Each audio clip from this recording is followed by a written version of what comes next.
पूरे हरियाणा के कोने कोने में एक ही बात आ रही है, बोले पिछली बार तो थोड़ी सी 2-4 सीटों की कसर रह गई थी ना, तो बदलाव पिछली बार ही हो गया होता हरियाणा में।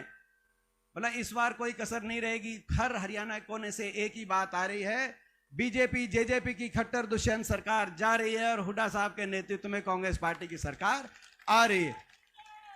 आज कल चुनाव के नतीजे आए तो किसी ने कहा कि जी ये इलेक्शन में 2-3 स्टेटों में उतना आशा के हिसाब से फैसला नहीं हुआ जितना हम आशा कर रहे थे। हरियाणा में इतनी लहर चल रही है, कांग्रेस की सरकार आ रही है, अब क्या होगा? मैंने कहा हरियाणा में वही होगा जो तेलंगाना और हिमाचल प्रदेश में हुआ है, वही हरियाणा के अंदर होगा। ये मैंने कहा, जो तेलंगाना में प्रचंड बहुमत आया, कर्नाटक में प्रचंड बहुमत आया और 2/3 बहुमत से हिमाचल के अंदर जो सरकार बनी, जो वो सब वहां जो नतीजा आया, हरियाणा में भी वही नतीजा है। क्योंकि हरियाणा में हम मेहनत कर रहे हैं, दिन रात लोगों के बीच में लोगों की लड़ाई लड़, क्योंकि हरियाणा के लोगों ने मन बना लिया। यहाँ की सरकार, हर प्रदेश की अलग परिस्थिति होती है, यहाँ की सरकार की परिस्थिति ऐसी है। खट्टर सरकार के 9.5 साल में जो प्रदेश विकास में देश में नंबर 1 पे गिना जाता था, हरियाणा प्रदेश, कांग्रेस की सरकार में 2014 से पहले हुड्डा साहब के नेतृत्व की सरकार में अगर हम याद करें, प्रति व्यक्ति आय में हम नंबर 1 थे, प्रति व्यक्ति निवेश में नंबर 1 थे, खिलाड़ियों के सम्मान में नंबर 1 थे, गरीब के कल्याण में की कल्याणकारी योजनाओं में, चाहे 100 गज के प्लॉट की बात हो, चाहे स्कूल की वजीफे की बात हो, चाहे बुढ़ापा पेंशन हो, देश में हरियाणा नंबर 1 था। 10 साल तक आपस में भाईचारे पे कभी खरोच नहीं आई। 10 साल तक खुशहाली के रास्ते हरियाणा आगे बढ़ा। कभी किसी वर्ग को, ना व्यापारी को, ना कर्मचारी को, ना दुकानदार को, ना सरपंच को, ना खिलाड़ी किसी वर्ग को धरना देना, अपने मांगों के लिए कभी धरना नहीं देना पड़ा, कभी पुलिस को कहीं लाठीचार्ज नहीं करना पड़ा। किसी वर्ग की कोई बात आई तो उस वर्ग ने सरकार के समक्ष अपनी उस समय बात रखी और उनकी सुनवाई हुई और समाधान निकालने का प्रयास हुआ। 10 साल हरियाणा आगे बढ़ा, मगर अच्छे दिनों का नारा आया कि अच्छे दिन लाएंगे। लोगों ने सोचा हरियाणा में भी क्या पता और अच्छे दिन आए। बीजेपी को लोगों ने बीजेपी का साथ दिया। 2014 में खट्टर सरकार बनी हरियाणा में, लेकिन उस सरकार ने क्या किया? जो हरियाणा विकास में देश में आगे था, कहीं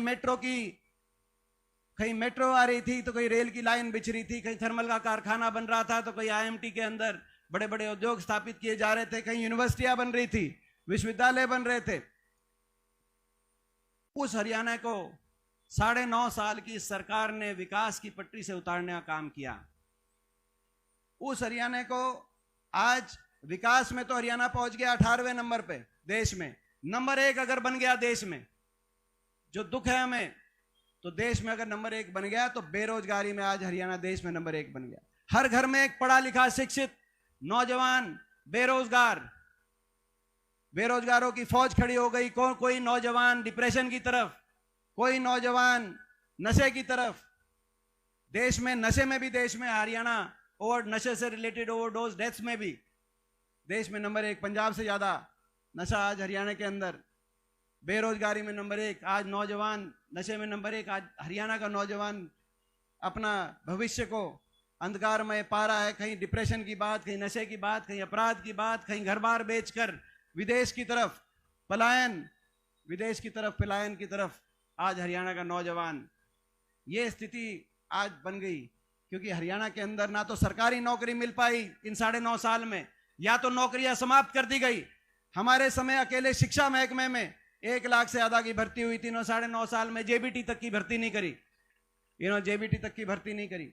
ना तो सरकारी नौकरियां तो समाप्त कर दी गई, स्कूल बंद किए जा रहे हैं सरकारी, जहां पे गरीब का बच्चा पढ़ता है। कहीं बड़े बड़े उद्योगपतियों के हवाले रेलवे, एयरपोर्ट, पोर्ट, सरकारी नौकरियां या तो समाप्त की जा रही हैं, कच्चों में परिवर्तित की जा रही हैं। हरियाणा कौशल निगम के माध्यम से, जहां बिना रिजर्वेशन के बैकडोर से लोगों को लगाया जा रहा है, या तो प्राइवेट में रेलवे की नौकरियां खत्म, वहां भी कोई किसी वर्ग के, किसी वंचित वर्ग के अधिकार का प्राइवेट के अंदर कोई ध्यान नहीं रखा जा रहा, जिन कंपनियों को दे रहे हैं। या कच्चे के कौशल, कहीं कौशल निगम की बात आती है। यहां तक कि फौज अग्निवीर योजना लेके आए हैं, फौज में भी 4 साल के बाद बिना पेंशन के घर वापस, वहां भी कच्ची। देश में सबसे ज्यादा बेरोजगारी, आज हरियाणा प्रदेश में ऐसी स्थिति बन गई। आज हम इस अवसर पे सैन जयंती के इस पावन अक्षर से हम कल्प लेते हैं कि इस कौशल निगम को समाप्त करेंगे।